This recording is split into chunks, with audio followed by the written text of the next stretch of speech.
കോടതികളുമായി ബന്ധപ്പെട്ട്, പ്രത്യേകിച്ച് ക്രിമിനൽ നടപടിക്രമവുമായി ബന്ധപ്പെട്ട് പൊതുവെ പരിചിതമായ ഒരു പദമാണ് വാറണ്ട്. ഒരു ജുഡീഷ്യൽ ഓഫീസർ, ഒരു മജിസ്ട്രേറ്റ് ഇഷ്യൂ ചെയ്യുന്ന ഒരു റിട്ടൺ ഓർഡറാണിത്.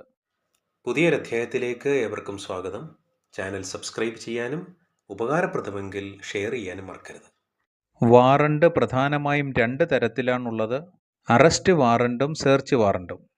ഒരു സ്ഥലത്ത് കയറിച്ചെന്ന് അന്വേഷണം നടത്തുന്നതിനുള്ള അനുവാദം നൽകുന്നതാണ് സെർച്ച് വാറണ്ട്.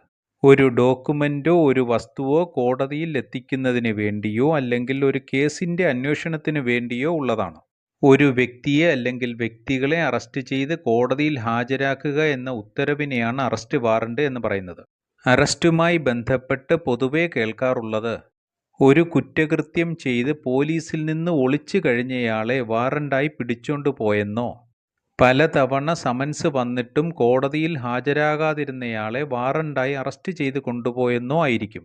രണ്ട് രീതിയിൽ ഒരാൾക്കെതിരെ കേസ് ഫയൽ ചെയ്യാവുന്നതാണ്. പോലീസ് ചാർജ് ചെയ്യാം, അല്ലെങ്കിൽ പ്രൈവറ്റ് കംപ്ലൈൻ്റ് ആകാം. കുറ്റകൃത്യങ്ങളെ പൊതുവെ രണ്ടായി തിരിക്കാം: കൊഗനസിബിൾ, നോൺ കൊഗനസിബിൾ. കൊഗനസിബിൾ എന്നത് സീരിയസ് ക്രൈമാണ്. കോടതിയുടെ പെർമിഷൻ ഇല്ലാതെ അഥവാ വാറണ്ട് ഇല്ലാതെ തന്നെ പോലീസിന് അറസ്റ്റ് ചെയ്യാൻ കഴിയും. ഉദാഹരണമായി murder, kidnapping, rape, dowry death തുടങ്ങിയവ. നോൺ കൊഗനസിബിൾ എന്നത് കൊഗനസിബിൾ പോലെ സീരിയസ് ഒഫൻസുകളല്ല. വാറണ്ട് ഇല്ലാതെ അഥവാ കോടതിയുടെ പെർമിഷൻ ഇല്ലാതെ ഒരാളെ അറസ്റ്റ് ചെയ്യാൻ കഴിയുന്നതല്ല. ഉദാഹരണമായി public nuisance, defamation, simple heart തുടങ്ങിയവ.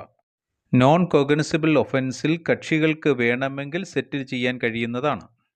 ഇത്തരത്തിൽ ഒരു കുറ്റകൃത്യമുണ്ടായാൽ കോടതിക്ക് രണ്ട് തരത്തിൽ വാറണ്ട് ഇഷ്യൂ ചെയ്യാൻ കഴിയുന്നതാണ്: ബെയിലബിളും നോൺ ബെയിലബിളും. മജിസ്ട്രേറ്റ് ആണ് വാറണ്ട് ഇഷ്യൂ ചെയ്യുന്നത്. വാറണ്ട് എഴുതപ്പെട്ട രീതിയിലായിരിക്കണം. പ്രിസൈഡിംഗ് ഓഫീസറുടെ സൈനും കോടതിയുടെ സീലും ഉണ്ടായിരിക്കണം. അറസ്റ്റ് ചെയ്യപ്പെടുന്ന വ്യക്തിയുടെ അഡ്രസ്സും ഡീറ്റെയിൽസും വ്യക്തമായിരിക്കണം. കുറ്റം എന്താണെന്ന് വ്യക്തമാക്കുന്ന വകുപ്പുകൾ ഉണ്ടായിരിക്കണം. ഏത് ഓഫീസറെയാണ് ചുമതലപ്പെടുത്തിയിട്ടുള്ളത് ആ ഓഫീസറുടെ പേരും ഡെസിഗ്നേഷനും ഉണ്ടായിരിക്കണം. വാറണ്ട് എക്സിക്യൂട്ട് ചെയ്യുന്നത് പൊതുവെ പോലീസാണ്. കോടതിക്ക് വിശ്വാസയോഗ്യരായ ആരെയും എക്സിക്യൂട്ട് ചെയ്യാൻ ചുമതലപ്പെടുത്താവുന്നതാണ്. വാറണ്ട് ബെയിലബിൾ ആണെങ്കിൽ ജാമ്യം ലഭിക്കുന്ന വകുപ്പുകളായിരിക്കും ഉണ്ടായിരിക്കുന്നത്. അത്തരത്തിലുള്ള വാറണ്ടിൽ ഒരു എൻഡോഴ്സ്മെന്റ് ഉണ്ടായിരിക്കുന്നതാണ്. 2 ആൾജാമ്യത്തിൽ ഇത്ര എമൗണ്ട് ബോണ്ടിന്മേൽ ജാമ്യം അനുവദിക്കുന്നതാണ്. കോടതിയുടെ അടുത്ത ഹിയറിംഗ് ഡേറ്റ് ഇവയെല്ലാം വ്യക്തമാക്കിയിരിക്കും. ആർക്കെതിരെയാണോ വാറണ്ട് ഇഷ്യൂ ചെയ്തിരിക്കുന്നത് ആ വ്യക്തിക്ക് വാറണ്ട് വാങ്ങി പരിശോധിക്കുന്നതിനും കാര്യങ്ങൾ വാറണ്ട് ഓഫീസറോട് ചോദിച്ച് മനസ്സിലാക്കുന്നതിനുമുള്ള അവകാശമുണ്ട്. എൻഡോസ് ചെയ്തിട്ടുള്ള വിഷയങ്ങൾ ഫുൾഫിൽ ചെയ്യാൻ കഴിഞ്ഞാൽ ഏത് മജിസ്ട്രേറ്റാണോ ഓർഡർ ഇട്ടത് അതേ മജിസ്ട്രേറ്റിൽ നിന്ന് തന്നെ ജാമ്യമെടുക്കാവുന്നതാണ്. അതുപോലെ എക്സിക്യൂട്ടീവ് മജിസ്ട്രേറ്റായ ജില്ലാ കളക്ടർ മുമ്പാകെയും SP മുമ്പാകെയും സിറ്റിയിലുള്ളവർക്ക് സിറ്റി പോലീസ് കമ്മീഷണർ മുമ്പാകെയും ജാമ്യത്തിന് സമീപിക്കാവുന്നതാണ്. ഇത്തരത്തിൽ ബെയിൽ അനുവദിച്ചതിന് ശേഷം അതുമായി ബന്ധപ്പെട്ട ഡോക്യുമെന്റ്സ് അതാത് മജിസ്ട്രേറ്റ് കോടതിയിലേക്ക് ഫോർവേഡ് ചെയ്യുന്നതാണ്. ജാമ്യമെടുക്കുക എന്നത് ഒരു ക്രിമിനൽ പ്രൊസീജിയറാണ്. സാധാരണയായി ഒരു ബെയിലബിൾ കേസിൽ ബെയിൽ ലഭിക്കാൻ അർഹതയുണ്ട്. അതൊരു അവകാശം കൂടിയാണ്. എന്നാൽ ബെയിലബിൾ ഒഫൻസിലും കോടതിക്ക് റിമാൻഡ് ചെയ്യാൻ കഴിയും. സ്ഥിരമായി ബെയിലബിൾ ആണെങ്കിലും ഒഫൻസ് കമ്മിറ്റ് ചെയ്യുന്ന ആളാണെങ്കിൽ, കോടതിയുടെ കണ്ടീഷൻസ് ഫുൾഫിൽ ചെയ്യാൻ കഴിയുന്നില്ലെങ്കിൽ ഇത്തരം സന്ദർഭങ്ങളിൽ ബെയിൽ ലഭിച്ചുകൊള്ളണമെന്നില്ല. 3 വർഷത്തിൽ താഴെ പണിഷ്മെന്റ് ലഭിക്കുന്ന കുറ്റകൃത്യങ്ങളാണ് ബെയിലബിൾ ഒഫൻസായി കണക്കാക്കുന്നത്. എന്നാൽ നോൺ ബെയിലബിൾ വാറണ്ടിൽ വാറണ്ട് ഇഷ്യൂ ചെയ്ത മജിസ്ട്രേറ്റ് മുമ്പാകെ പ്രതിയെ ഹാജരാക്കേണ്ടതുണ്ട്. ഇത്തരം വാറണ്ടിൽ ഒരു എൻഡോഴ്സ്മെന്റ് ഉണ്ടായിരിക്കുന്നതല്ല.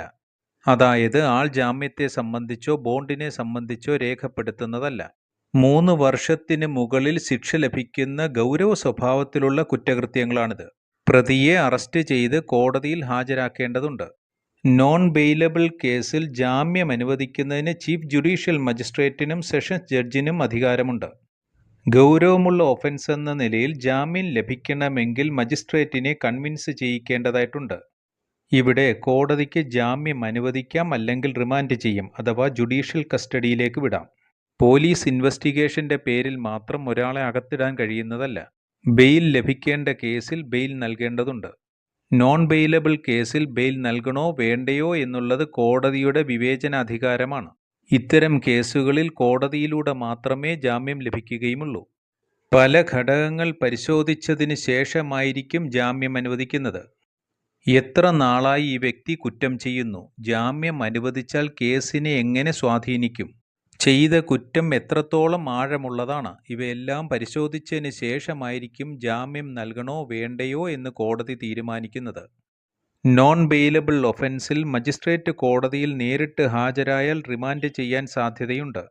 ഒഫൻസ് സീരിയസ് അല്ലെങ്കിലും സംഭവിച്ചേക്കാം. വലിയ ഒഫൻസ് ആണെങ്കിലും നിങ്ങൾ അതിൽ ഉൾപ്പെട്ടിട്ടില്ല. ഇത്തരം സന്ദർഭങ്ങളിൽ ആൻറ്റിസിപ്പേറ്ററി ബെയിലിന് മൂവ് ചെയ്യുന്നത് ഗുണം ചെയ്യും. നിങ്ങളുടെ എവിഡൻസ് ഹാജരാക്കി ജസ്റ്റിഫൈ ചെയ്യാൻ കഴിഞ്ഞാൽ മുൻകൂർ ജാമ്യം അനുവദിക്കാം. FIRൽ പേരുണ്ടെങ്കിൽ, ഒരു കേസിൽ തന്നെ അറസ്റ്റ് ചെയ്യപ്പെടും എന്നുണ്ടെങ്കിൽ സെഷൻസ് കോടതിയെയോ ഹൈക്കോടതിയെയോ മുൻകൂർ ജാമ്യത്തിനായി സമീപിക്കാവുന്നതാണ്. ആൻറ്റിസിപ്പേറ്ററി ബെയിൽ ഗ്രാൻറ്റ് ചെയ്യുന്നതിന് കോടതി ചില കണ്ടീഷൻസ് വയ്ക്കാറുണ്ട്. കേസിൻ്റെ അന്വേഷണവുമായും മറ്റും സഹകരിക്കണമെന്നുള്ളത് പ്രധാനപ്പെട്ട വ്യവസ്ഥയായിരിക്കും. പോലീസ് ആവശ്യപ്പെടുമ്പോൾ ഹാജരാകണം, സാക്ഷികളെ സ്വാധീനിക്കാൻ പാടില്ല, രാജ്യം വിട്ട് പോകാൻ പാടില്ല തുടങ്ങിയ വ്യവസ്ഥകൾ ഉണ്ടാകാം.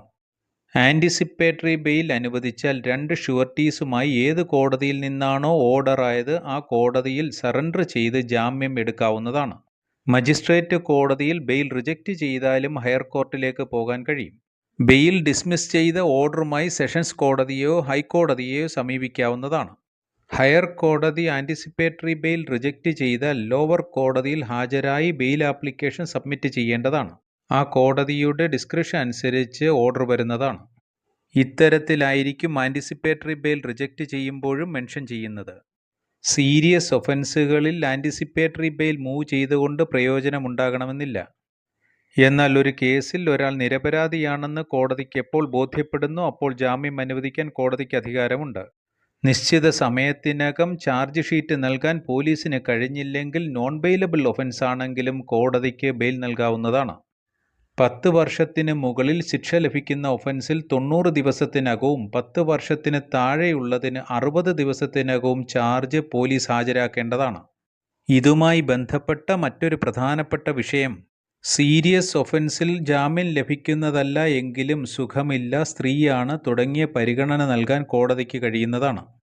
വാറണ്ട് നിലനിൽക്കുന്ന സമയപരിധി കണക്കാക്കുന്നത് ഏത് കോടതിയാണോ വാറണ്ട് ഇഷ്യൂ ചെയ്തിട്ടുള്ളത് ആ കോടതി തന്നെ വാറണ്ട് ക്യാൻസൽ ചെയ്യുന്ന സമയം വരെ, അല്ലെങ്കിൽ വാറണ്ട് എക്സിക്യൂട്ട് ചെയ്യുന്നത് വരെയായിരിക്കും. വാറണ്ടുമായി ബന്ധപ്പെട്ട പ്രധാനപ്പെട്ട വിഷയങ്ങളാണ് ഉൾപ്പെടുത്തിയിട്ടുള്ളത്. സമൻസ് വിശദമാക്കുന്ന വീഡിയോ മുമ്പ് ചെയ്തിട്ടുണ്ട്, അതുകൂടി കാണുക. നിയമപരമായി ഇത്തരം വിഷയങ്ങൾ അറിയുന്നതിന് ചാനലിലെ മറ്റ് വീഡിയോകൾ കാണുക. മറ്റൊരധ്യായവുമായി വീണ്ടും കാണാം. Thanks for watching.